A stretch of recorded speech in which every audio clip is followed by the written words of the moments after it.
السلام عليكم، ازيكم يا حبايبي؟ عاملين ايه في السقعة والبرد والتكتكة اللي احنا متكتكينها دي؟ بصراحة الجو صعب جدا. قلت هقوم اولع الفرن يدفي البيت واعمل لكم شوية مخبوزات بالجبنة خطيرة زي ما انتوا شايفين كده، طرية جدا وهشة وقطنية خالص. شايفين الحلاوة؟ وممكن تحطوها لأولادكم في اللانش بوكس الصبح، وكمان ممكن للعشاء والفطار، خفيفة مع كوباية شاي بلبن، تبقى خطيرة. شايفين الجمال؟ بجد تحفة تحفة تحفة تحفة. ايه رأيكم في الجمال ده؟ يلا بقى بسرعة نسمي الله ونصلي على الرسول ونبدأ مكونات المكونات العجينة بتاعتنا. بس بسرعة حطي لايك للفيديو وشاركي الفيديو مع حبايبك واصحابك. في العجانة بتاعتي انا هحط نص كيلو دقيق. النص كيلو دقيق عبارة عن 4 كوبايات بالمج بتاع الشاي اللي في كل بيت. هنحط على الدقيق معلقة كبيرة خميرة فورية، وكمان هنحط معلقة سكر،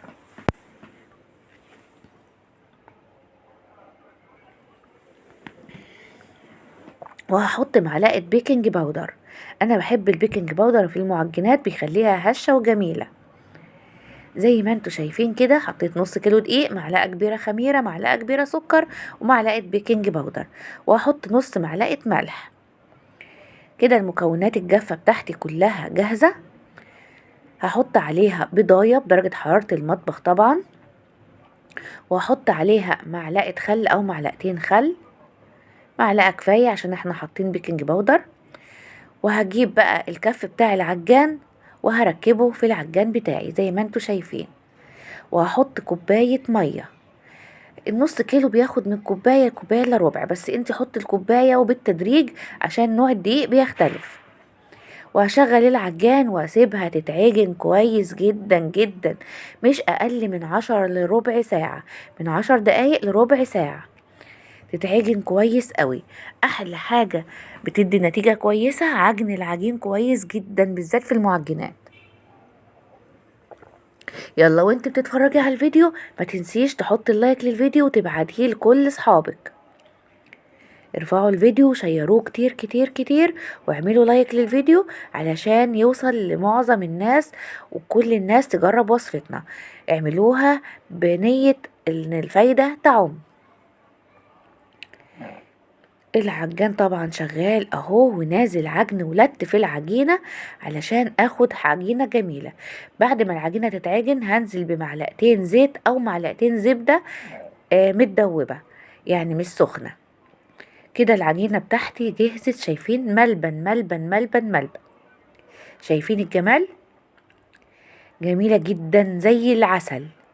هجيب طبق كده بولة مدهونة زيت، وهجيب العجينة معايا اوريها لكم عاملة ازاي وملمسها عامل ازاي. اهي بتلزق بس مش بتعوص الايد، وطرية وزي العسل. اعوصها كده في الزيت وهغطيها واسيبها لغاية ما تخمر. لو مستعجلة عليها في الجو الساقعة دي هشغل الفرن واطفيه واحطه فيها 10 دقايق هلاقيها خمرت. خمرت معايا اهي. شايفين؟ جميلة جدا، عجينة ناعمة جدا وطرية وناجحة جدا. هنشوف بقى هنعمل ايه. هفضيها عندي كده على مفرش العجين بتاعي، وهبدأ اخرج منها الهواء واعملها زي رول كده، وهبدأ اقطعها بالحجم اللي انا عايزاه. حجم السندوتش اللي انا عايزاه هقطعها بيه. اهو بقطع بالقطع اللي انا بجلس بيها التورته، عشان طبعا السكينه ممكن تقطع المفرش معايا. فعلا قطعت مفرش معايا قبل كده، انا بقول لكم عشان افيدكم. اقطعها للحجم اللي انا عايزاه. بترمي معايا كميه كبيره. نص كيلو دقيق رمى معايا كميه جميله جدا. بعد ما اقطعها هبدا بقى اكورها كده زي كوره اهي، واركنها على جنب. لميها كده وكوريها زي كوره معاكي وتسويها. اهي لو فيها زياده بتعملي الكور كلها حجم واحد. اهي تلميها كده وتقفليها من ورا، ولو في زيادة تشيليها وتكوريها على ايدك. هنخلص كل كمية العجين بالمنظر ده، ونشوف هنعملها ازاي وهنحشيها ازاي. قومي بسرعة، عندك نص كيلو، اعملي احلى معجنات لولادك بدل ما تصحي كل يوم الصبح وتعملي السندوتشات دي جاهزة.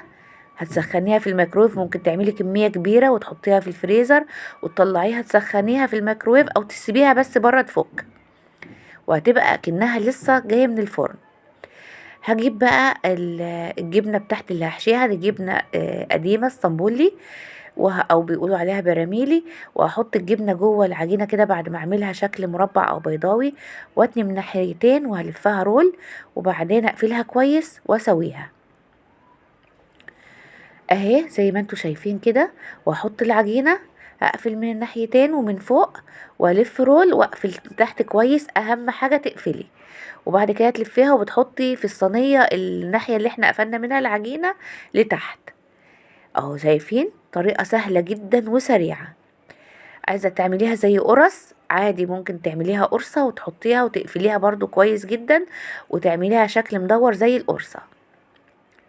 الشكل اللي تحبيه اعمليه، بس انا عاملاها على كأنها شكل الساندوتش بالظبط اهي. وهرص كله في الصاج بتاعي، رصيته كله. وهجيب معلقة لبن وبالفرشة بتاعتي وهدهن العجينة كلها اللي هي السندوتشات كلها باللبن.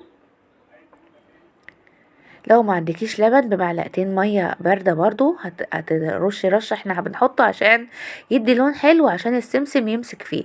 وارش بقى سمسم على الوش كده زي ما انتوا شايفين.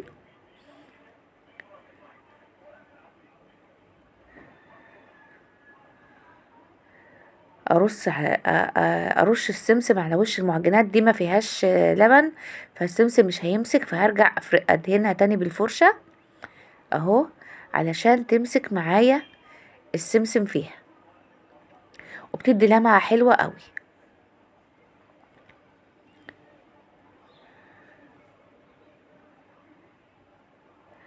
هحطها كلها كده بعد ما اخلصها دهان باللبن ورش السمسم، وهسيبها تخمر لمدة نص ساعة. وبعد كده هدخلها الفرن على درجة حرارة اعلى درجة حرارة عشان المعجنات تطلع طرية. المعجنات مع درجة الحرارة القليلة بتنشف اهي زي ما انتوا شايفين. طلعت من الفرن وسبتها تهدى شوية، وشايفين طرية ازاي وهشة جدا وجميلة جميلة جميلة، واخده لون حلو من تحت ومن فوق. وشايفين طريه ومورقه من جوه ازاي، والجبنه عامله ازاي فيها.